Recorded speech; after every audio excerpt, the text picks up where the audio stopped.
बात समझिएगा अच्छे से। अब बहुत ही अच्छा टॉपिक एरोबिक रेस्पिरेशन चालू करने वाला हूं। कॉम्प्लेक्स टॉपिक है, बहुत बहुत छोटी मोटी बातें, बहुत ज्यादा बातें इस टॉपिक में होने वाली है। Aerobic respiration, aerobic respiration glycolysis के बाद ही हमें समझ में आएगा कि रेस्पिरेशन एरोबिक है या एनारोबिक। बार बार मैं बोल रहा हूं, थोड़ा सुनिएगा। एरोबिक रेस्पिरेशन में pyruvate is completely oxidized into inorganic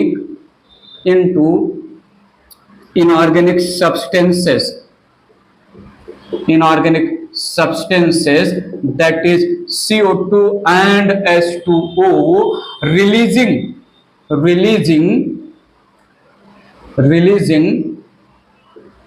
huge amount of energy used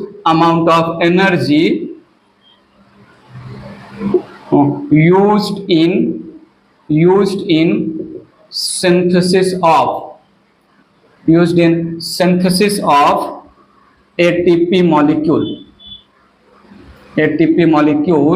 in the presence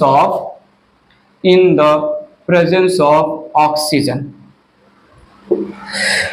glycolysis के बाद जो पाइरुवेट बना, अगर उस पाइरुवेट का based on cellular need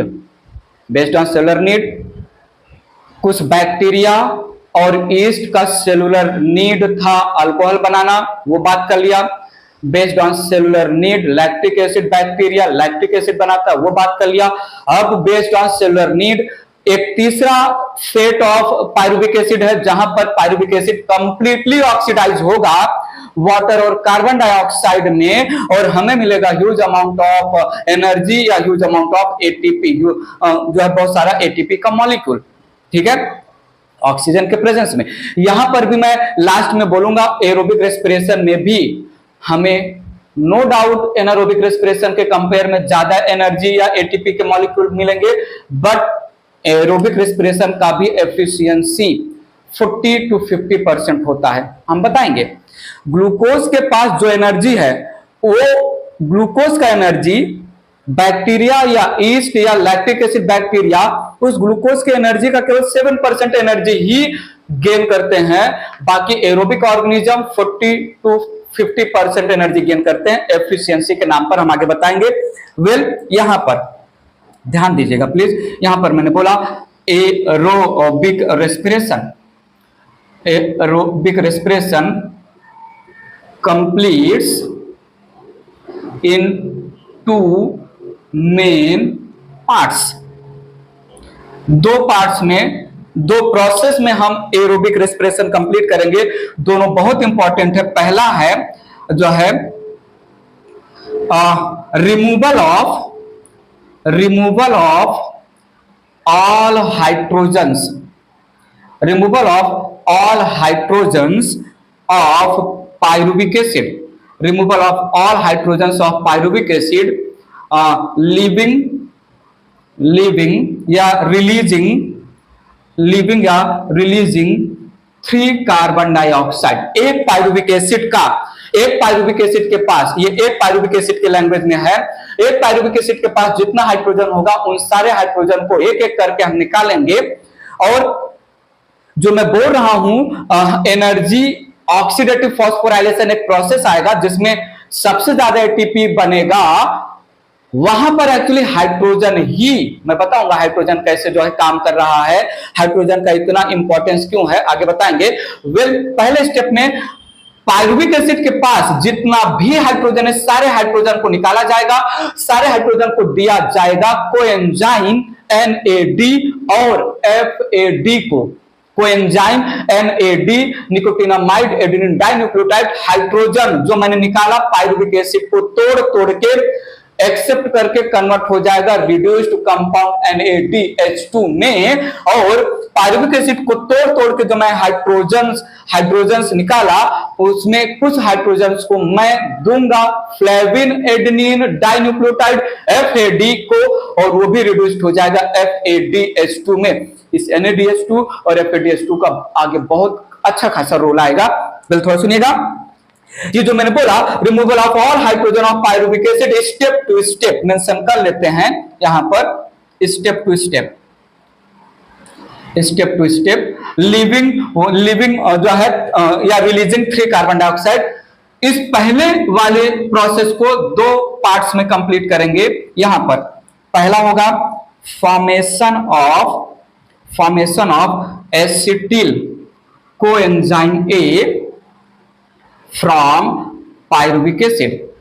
formation of acetyl coenzyme A from pyruvic acid process को हम बोलेंगे लिंक रिएक्शन, क्या बोलेंगे, ट्रांजिशन रिएक्शन, क्या बोलेंगे, गेटवे रिएक्शन। इसी का नेक्स्ट हेडिंग में लूंगा। और दूसरा है जो है ब्रेकिंग ऑफ, यहां पर ऐसा लिख दें,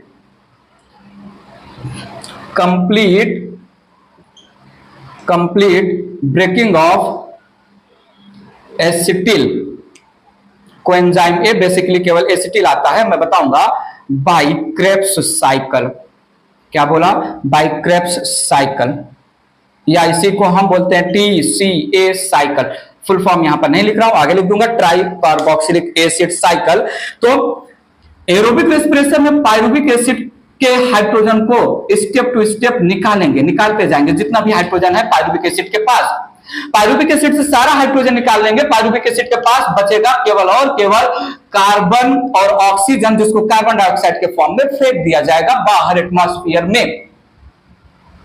अब step to step pyruvic acid क्या है, C3H6O3। तो एक पायरुविक एसिड से 6 हाइड्रोजन निकालेंगे, तो बचा क्या, C3O3। बताएंगे आगे। इस C3O3 को हम कार्बन डाइऑक्साइड के फॉर्म में फेंकने वाले हैं। अब पायरुविक एसिड से उसके सारे हाइड्रोजन को निकालेंगे, कार्बन और ऑक्सीजन को कार्बन डाइऑक्साइड के फॉर्म में बाहर भेजेंगे। ये 2 स्टेप में होगा। एसिटिल कोएंजाइम ए पहले स्टेप में फॉर्म होगा, दूसरे स्टेप को हम क्रेब्स साइकिल बोल रहे हैं। और यहां पर दूसरा प्रोसेस क्या है, transfer of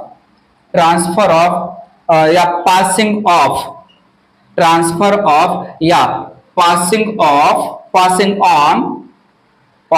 on of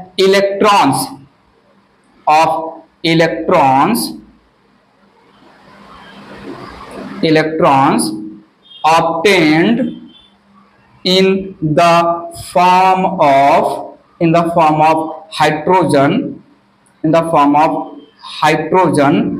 to the oxygen and synthesis of ATP। जब हम पहले वाले स्टेप में पायरुविक एसिड के हाइड्रोजन को तोड़ के निकाल रहे थे, तो उस हाइड्रोजन के साथ प्रेजेंट इलेक्ट्रॉन को पास करेंगे। किसको पास करेंगे, ऑक्सीजन को। और जब इलेक्ट्रॉन ऑक्सीजन को पास होगा, उसी दरमियान, उसी समय, उसी टाइम पर हम जो है एटीपी भी बनाएंगे। प्रोसेस कॉल्ड, इसको जो है इसको यहां पर मेंशन कर देते हैं, प्रोसेस कॉल्ड इलेक्ट्रॉन के पासिंग ऑन प्रोसेस को हम बोलते हैं ETS, इलेक्ट्रॉन ट्रांसपोर्ट सिस्टम। और एटीपी के फॉर्मेशन को हम बोलेंगे OP, ऑक्सीडेटिव फॉस्फोराइलेशन। मेंशन कर रहा हूं, डिटेल में हम समझेंगे। तो अब जो है मोटा मोटा 3 पार्ट में हम एरोबिक रेस्पिरेशन फिनिश करने वाले हैं। कौन कौन सा पार्ट, पहले तो पायरुविक एसिड को एसिटिल कोएंजाइम ए में कन्वर्ट करो, दूसरा एसिटिल कोएंजाइम ए को क्रेब्स साइकिल के थ्रू पूरा तोड़ डालो वाटर और कार्बन डाइऑक्साइड में, तीसरा जो पायरुविक एसिड को मैंने एसिटिल कोएंजाइम ए में तोड़ा और बाकी क्रेब्स में टूटा, उसमें जो भी हाइड्रोजन था एसिटिल कोएंजाइम ए को पकड़ा, रिड्यूस्ड कंपाउंड बनाया NADFADH2 के फॉर्म में, और इस NAD और FADH2 को मैं लास्ट स्टेप ऑक्सीडेटिव फॉस्फोराइलेशन या ETS के थ्रू पास कराऊंगा और एनर्जी बनाऊंगा। थोड़ा यहाँ पर स्टोरी थोड़ा कॉम्प्लेक्स टाइप का लग रहा है, बट टेंशन घेऊ ना, टेंशन मत लीजिए, बहुत सिंपल लैंग्वेज में मैं बात आगे रखने वाला हूं। तो ये था इंट्रोडक्शन ऑफ एरोबिक रेस्पिरेशन। जल्दी से स्टार्ट करते हैं एरोबिक रेस्पिरेशन की स्टोरी एसिटिल कोएंजाइम ए के फॉर्मेशन के साथ। इरेज कर रहा हूं, थोड़ा ध्यान दीजिएगा, बताते चलूं मैं। ग्लाइकोलिसिस साइटोसॉल या साइटोप्लाज्म ऑफ सेल में होगा। अल्कोहलिक फर्मेंटेशन और लैक्टिक एसिड फर्मेंटेशन भी होगा इन द साइटोसॉल या साइटोप्लाज्म। एरोबिक रेस्पिरेशन होगा माइटोकॉन्ड्रिया में, मेंशन कर दे रहा हूं मैं यहां पर, तो ध्यान दीजिएगा। Aerobic respiration occurs in mitochondria। Aerobic respiration occurs in mitochondria, और उसमें भी थोड़ा सुनिएगा, इसमें भी formation of acetyl coenzyme A and Krebs cycle it occur in matrix of mitochondria।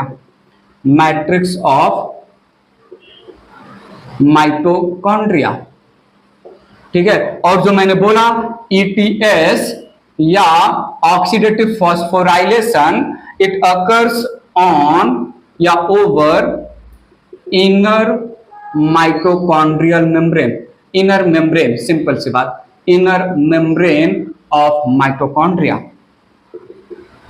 Inner membrane of mitochondria. Electron transport system में जितने भी इलेक्ट्रॉन ट्रांसपोर्टर हैं, वो इलेक्ट्रॉन जो हाइड्रोजन के साथ रिमूव हुए ड्यूरिंग क्रेब्स साइकिल और during acetyl coenzyme a formation, वो इलेक्ट्रॉन ट्रांसपोर्ट किया जाएगा, पास किया जाएगा इनर मेम्ब्रेन ऑफ माइटोकॉन्ड्रिया पर लोकेटेड बहुत सारे इलेक्ट्रॉन ट्रांसपोर्टर या कैरियर मॉलिक्यूल के थ्रू। फाइनली इलेक्ट्रॉन को एक्सेप्ट करेगा ऑक्सीजन।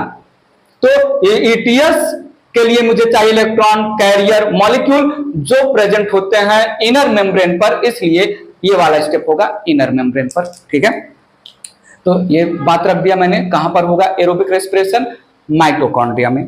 ठीक है, बात पकड़ के रखिएगा। यूनिवर्सल प्रोसेस साइटोसॉल या साइटोप्लाज्म में, दैट इज ग्लाइकोलिसिस। और उसके बाद एनारोबिक रेस्पिरेशन में लेट इट बी लैक्टिक और अल्कोहलिक फर्मेंटेशन पूरा का पूरा साइटोप्लाज्म में ही होगा। लेकिन एरोबिक रेस्पिरेशन में माइटोकॉन्ड्रिया आ गया। माइटोकॉन्ड्रिया में भी कुछ प्रोसेस मैट्रिक्स ऑफ माइटोकॉन्ड्रिया और कुछ प्रोसेस ETS जैसे इनर मेम्ब्रेन पर। लिया मैंने यहां पर हेडिंग लिया मैंने जो है लिंक रिएक्शन। मैंने हेडिंग लिया यहां पर ट्रांजिशन रिएक्शन। मैंने हेडिंग लिया यहां पर गेटवे रिएक्शन।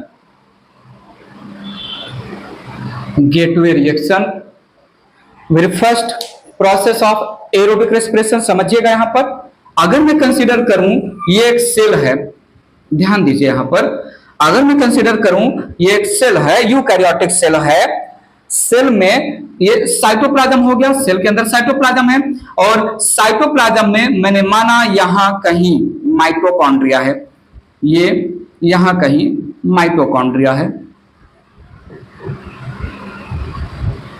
तो ये हो गया माइटोकॉन्ड्रिया, आउटर और इनर मेम्ब्रेन। सेल के साइटोप्लाज्म में ग्लूकोज कन्वर्ट हुआ 2 मॉलिक्यूल ऑफ पाइरुविक एसिड में, ग्लूकोज कन्वर्ट हुआ 2 मॉलिक्यूल ऑफ पाइरुविक एसिड में ग्लाइकोलिसिस प्रोसेस के थ्रू साइटोसॉल बोल लीजिए या साइटोप्लाज्म में। अगर ये सेल एनारोबिक ऑर्गेनिज्म या लैक्टिक एसिड बैक्टीरिया का है तो बाकी पाइरुविक एसिड का लेट इट बी डिकार्बोक्सिलेशन या रिडक्शन साइटोप्लाज्म में ही होगा एनारोबिक प्रोसेस में। लेकिन अगर इस पाइरुविक एसिड का फेट FATE किस्मत है सेलुलर नीड के बेसिस पर एरोबिक रेस्पिरेशन में पार्टिसिपेट करना है, तो इसको, इस पाइरुविक एसिड को स्पेशल मेम्ब्रेन बाउंड प्रोटीन के थ्रू ट्रांसपोर्ट करेंगे और लाएंगे माइटोकॉन्ड्रिया के मैट्रिक्स में। तो ये 2 मॉलिक्यूल ऑफ पाइरुविक एसिड को ट्रांसपोर्ट किया गया in the matrix of mitochondria. ध्यान दीजिएगा, यहां पर E है साइटोप्लाज्म, E है माइटोकॉन्ड्रिया और E है मैट्रिक्स। और मेम्ब्रेन है। सो एरोबिक रेस्पिरेशन में पहला स्टेप लिया मैंने लिंक रिएक्शन। लिंक रिएक्शन में क्या होगा, two molecule of pyruvic acid transported inside the mitochondria by special membrane protein,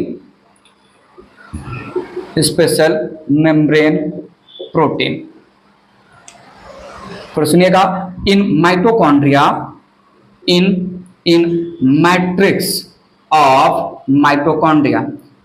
matrix of mitochondria need your full attention. Pyruvic acid undergoes oxidative decarboxylation to produce acetyl coenzyme A। तो link reaction में हो क्या रहा है, oxidative decarboxylation. Erase करता हूं इसको, ध्यान दीजिएगा प्लीज। यहां पर 2 मॉलिक्यूल ऑफ पायरुविक एसिड है, 3 कार्बन का कंपाउंड। इस 2 मॉलिक्यूल ऑफ पायरुविक एसिड का क्या क्या होगा, थोड़ा देखिएगा। इसका होगा ऑक्सीडेटिव डिकार्बोक्सिलेशन, मतलब हम दोनों मॉलिक्यूल ऑफ पायरुविक एसिड से कार्बन डाइऑक्साइड निकालेंगे, डिकार्बोक्सिलेशन, 2 कार्बन डाइऑक्साइड निकला। ऑक्सीडेशन का मतलब रिमूवल ऑफ हाइड्रोजन। सो मैं दोनों मॉलिक्यूल ऑफ पायरुविक एसिड से हाइड्रोजन निकालूंगा, 2 हाइड्रोजन निकलेगा, दोनों हाइड्रोजन को दिया जाएगा NADH2 NAD को, और हमें मिलेगा 2 molecule of NADH2।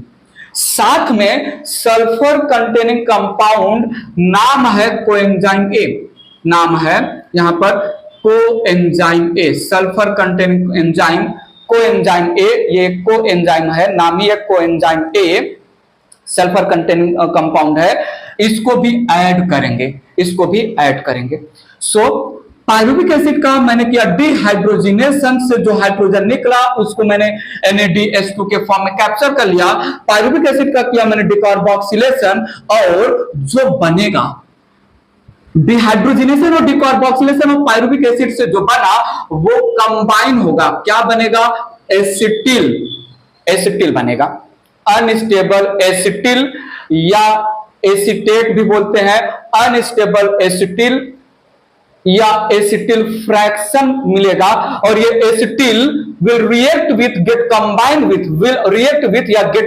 with coenzyme A to form stable acetyl coenzyme A।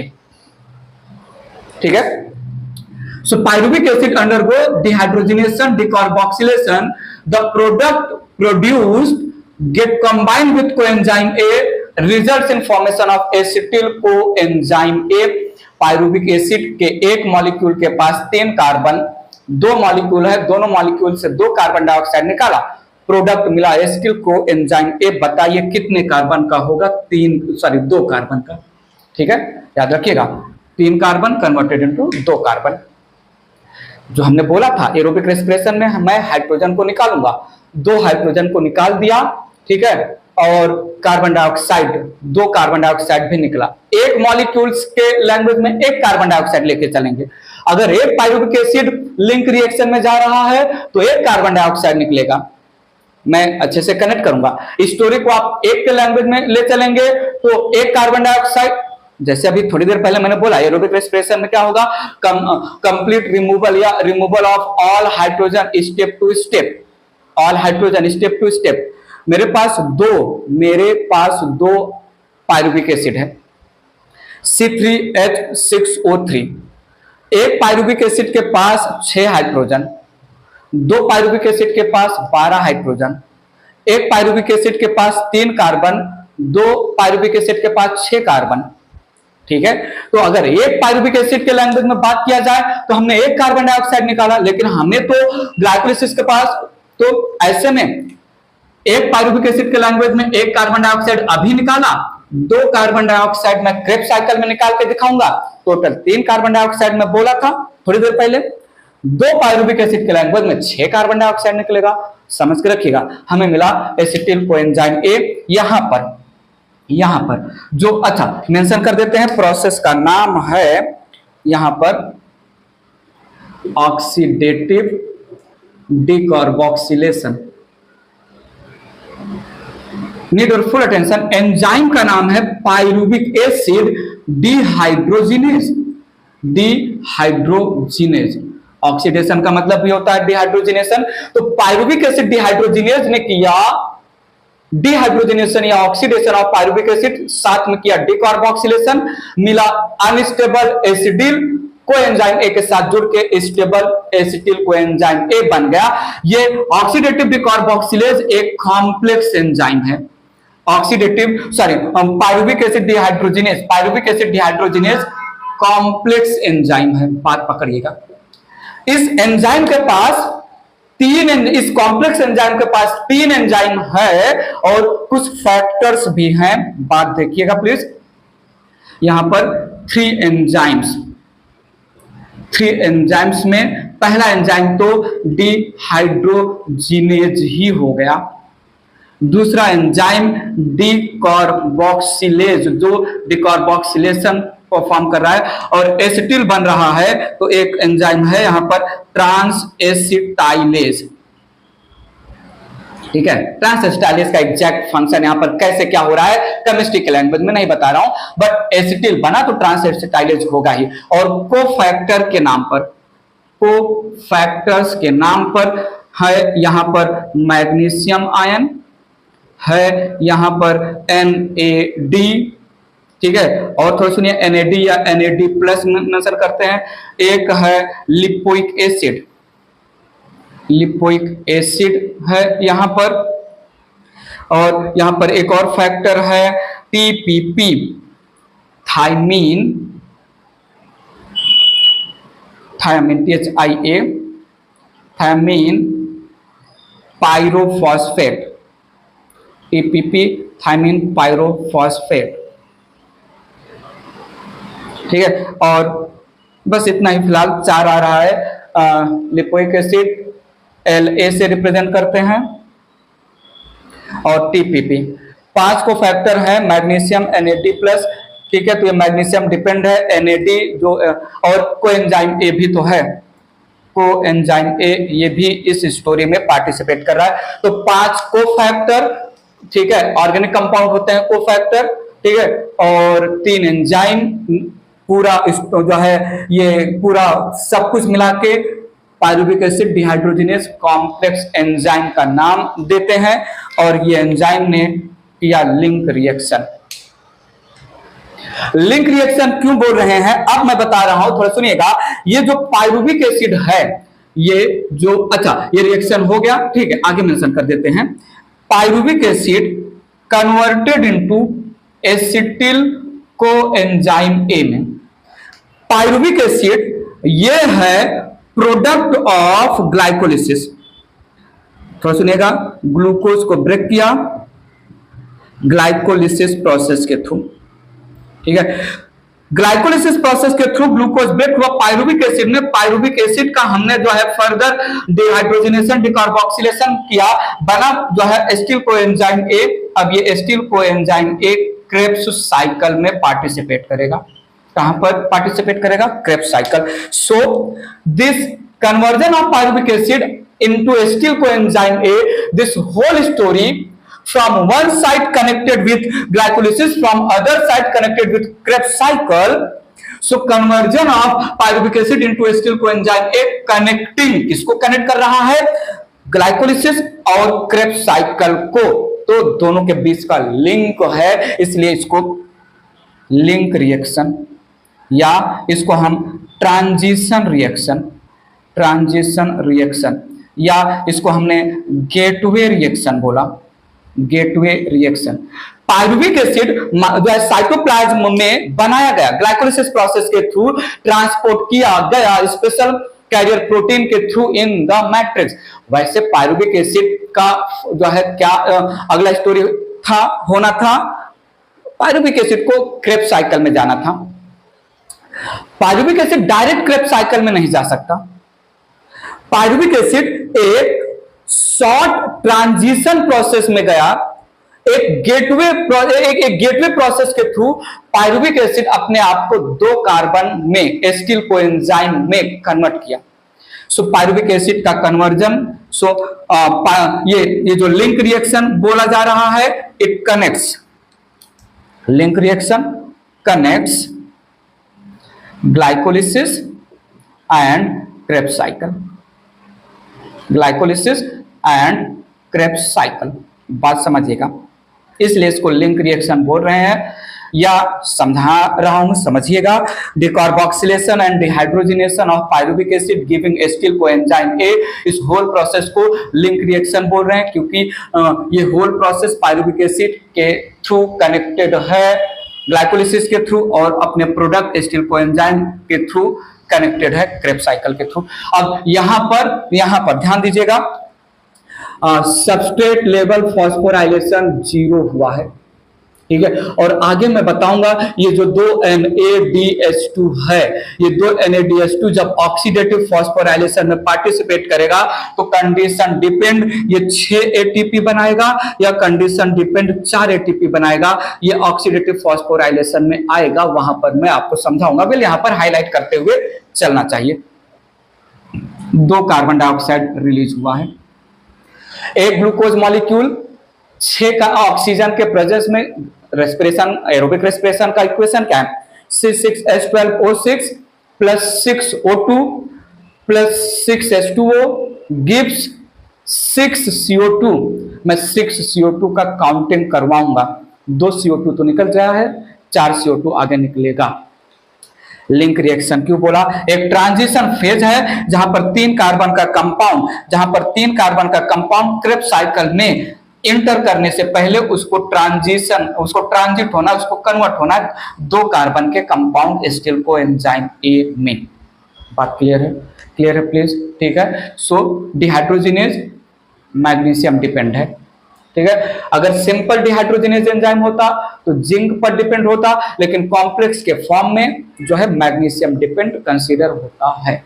बात क्लियर है। तो ये था एरोबिक रेस्पिरेशन में लिंक रिएक्शन। इरेज करें।